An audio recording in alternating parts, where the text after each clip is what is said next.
उस्मान हादी के बाद एक और नेता को गोली मारी गई है। मोतलेब सिकंदर के सिर में गोली मारी गई है और उस्मान हादी को भी सिर में गोली मारी गई थी। अननोन गनमैन का आतंक बांग्लादेश में बढ़ता ही जा रहा है। अभी कुछ ही दिनों पहले इनकलाब मंच वाले उस्मान हादी साहब का किसी ने खात्मा कर दिया, उनके सर में गोली मारी। दूसरा है जिसकी खोपड़ी में उन्होंने गोली मार दी। अब कह रहे हैं कि क्रिटिकल है बट स्टेबल है, क्रिटिकल है बट स्टेबल है। हो ना हो फिर ये बोलेंगे भारत ने कुछ करवा दिया। लड़का जो उस्मान हादी जिसका वो हो रहा था कि वो उसके पीछे भी वो कहते जी इंडिया का हाथ है। मतलब क्या why India wants to have a dominance over Bangladesh, और व्हाई इंडिया वांट्स कि बांग्लादेश में वो होना चाहिए जो इंडिया चाहता है। इसमें जल साहब क्या कहेंगे, क्योंकि ये पाकिस्तान नहीं कह रहा, ये कोई और मुल्क नहीं कह रहा, ये बांग्लादेश के लोग कह रहे हैं। हादी भी सांसें ले रहा था, हादी सिंगापुर भेजा गया था। इतने में छिली मुर्गी का ये भी बयान आया है, छिली मुर्गी आप सब जानते हैं कौन है, उसका ये भी बयान आया है कि इसको भी हम सिंगापुर भेजेंगे। अच्छा, सिंगापुर इस मारे भेजना पड़ रहा है, पहले इमरजेंसी होती थी तो मेडिकल टूरिज्म पे भारत भेज देते थे, अब इनको सिंगापुर भेजना पड़ रहा है। अब रफली ये लोग बोल रहे हैं, जितना मुझे समझ है, कि इसको कान में गोली लगी थी इसके, और कान में गोली लगने से फिर यहां से निकली। He is very lucky to have escaped brain damage, क्योंकि बीच में तो ब्रेन होता है। ये शायद हो सकता है कि बुलेट की जो ट्रैजेक्टरी है वो थोड़ी सी नीचे की तरफ चली गई हो, कि साइड से निकल गई, but he is an extremely lucky man.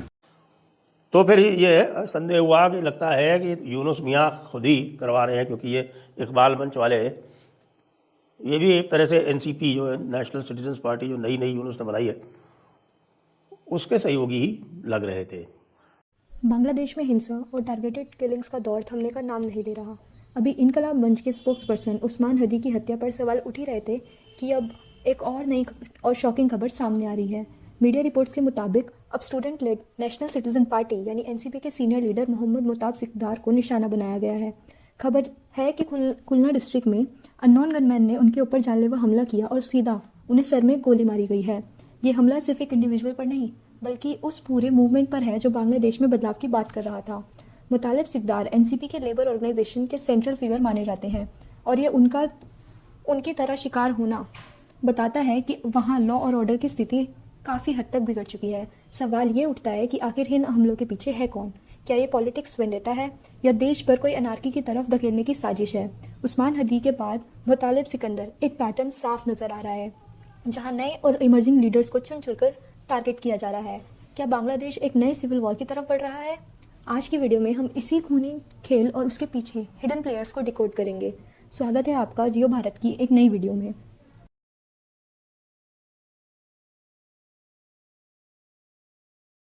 Bangladesh से आ रही है कि वहां एक और क्रांतिकारी के कनपट्टी पे अननोन गनमैन ने गोली मार दी है। हाँ भैया, मजाक नहीं कर रहा हूं। हादी का नंबर तो पहले लगा है।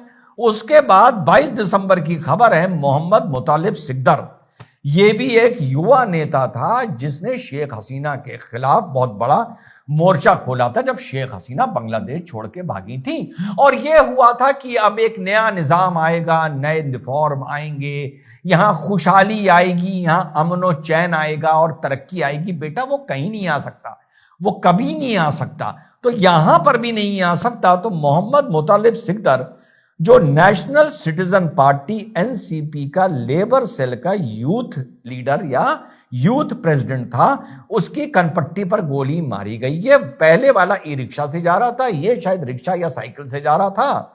उसको आनन फानन में हॉस्पिटल ले जाया गया है। अभी ये है, अभी था नहीं, क्योंकि अभी भी ये सांसें ले रहा है। हादी भी सांसें ले रहा था, हादी सिंगापुर भेजा गया था। इतने में छिली मुर्गी का ये भी बयान आया है, छिली मुर्गी आप सब जानते हैं कौन है, उसका ये भी बयान आया है कि इसको भी हम सिंगापुर भेजेंगे। अच्छा, सिंगापुर इस मारे भेजना पड़ रहा है, पहले इमरजेंसी होती थी तो मेडिकल टूरिज्म पे भारत भेज देते थे, अब इनको सिंगापुर भेजना पड़ रहा है। अब आप पूछेंगे ये नेशनल सिटीजन पार्टी कौन है?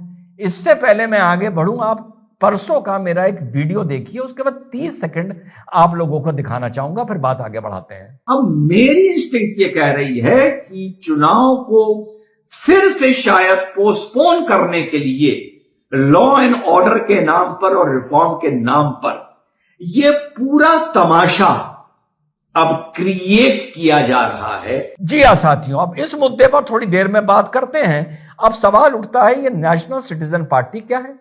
याद है जब मैंने ये वीडियो बनाया था, मैंने आपको हसनत अब्दुल्ला के बारे में बताया था, जो नेशनल सिटीजन पार्टी का नेता है और जिसने कहा था कि हिंदुस्तान का हम दिमाग ठिकाने कर देंगे और हिंदुस्तान की 7 सिस्टर्स को काट कर उससे अलग कर देंगे। 7 सिस्टर्स आप लोग को पता चल गया, असम, मिजोरम, नागालैंड, मणिपुर, त्रिपुरा, ये जो हमारी 7 सिस्टर्स हैं, इनको काटकर हम अलग कर देंगे।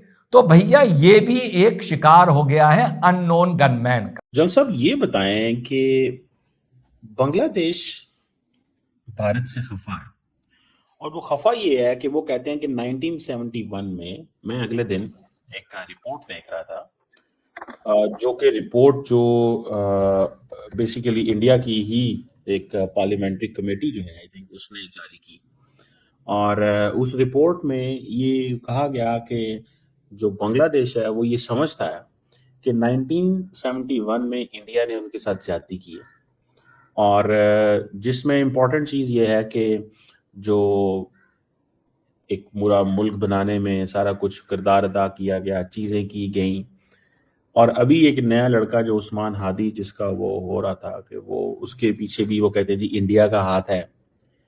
मतलब क्या why India wants to have a dominance over Bangladesh, और व्हाई इंडिया वांट्स कि बांग्लादेश में वो होना चाहिए जो इंडिया चाहता है। इसमें जल साहब क्या कहेंगे, क्योंकि ये पाकिस्तान नहीं कह रहा, ये कोई और मुल्क नहीं कह रहा, ये बांग्लादेश के लोग कह रहे हैं। तो how worried is India and how worried is the Indian system कि ये सब कुछ जो है वो एकदम चेंज हुआ है। देखिए चीमा साहब, बांग्लादेश को अगर आप अंडरस्टैंड इसको करना चाहेंगे तो एक इम्पार्शियल प्रिज्म से आपको इसको सोचना है, इसको कंपार्टमेंटलाइज नहीं करना है कि भारत डोमिनेट करना इसको चाहता है। भारत क्यों डोमिनेट करना चाहेगा बांग्लादेश को? अब शेख हसीना 15 साल से बांग्लादेश में थी। इस पूरे घटनाक्रम को देखने के बाद एक बात तो साफ है, बांग्लादेश में अब कोई भी सेफ नहीं है, खासकर वो लोग जो आवाज़ उठा रहे हैं। मोहम्मद मुतालिब सिकदार पर हुआ ये हमला साफ संकेत देता है कि वहाँ स्टेबिलिटी अब बहुत दूर की बात है। जब अननोन गनमैन दिन दहाड़े किसी सीनियर लीडर को हेडशॉट मारकर चला जाता है तो ये सिक्योरिटी एजेंसी और एडमिनिस्ट्रेशन पर एक बहुत बड़ा थप्पड़ है। ये सीरीज ऑफ अटैक, पहले उस्मान हदी और अब सिकदार, ये कोई कोइंसिडेंस नहीं हो सकता। ये एक सिस्टमैटिक तरीका लग रहा है उस लीडरशिप को ख़त्म करने का जो पूरे स्ट्रक्चर का चेंज करता हुआ दिखाई दे रही थी, चैलेंज देता हुआ दिखाई दे रही थी। अगर स्टूडेंट्स, लीडर्स और एक्टिविस्ट को इस तरह रास्ते से हटाया गया तो बांग्लादेश के फ्यूचर का क्या होगा? क्या वहाँ डेमोक्रेसी बचेगी या फिर गन की पावर से ही सब कुछ डिसाइड होगा? भारत के लिए भी ये चिंता का विषय है, क्योंकि पड़ोस में लगी आग की तपस हम तक भी पहुँच सकती है। हम इस सिचुएशन पर लगातार नज़र बनाए हुए हैं। आपको क्या लगता है, इन हमलों की असली मास्टरमाइंड कौन हो सकता है? अपनी राय कमेंट्स में ज़रूर लिखें, और अगर आपको यह एनालिसिस ज़रूरी लगा तो वीडियो को लाइक करें और जियो भारत को सब्सक्राइब करना ना भूलें, क्योंकि हम यहाँ पर दिखाते हैं वो सच जो मेन स्ट्रीम मीडिया अक्सर मिस कर देता है। जय हिंद।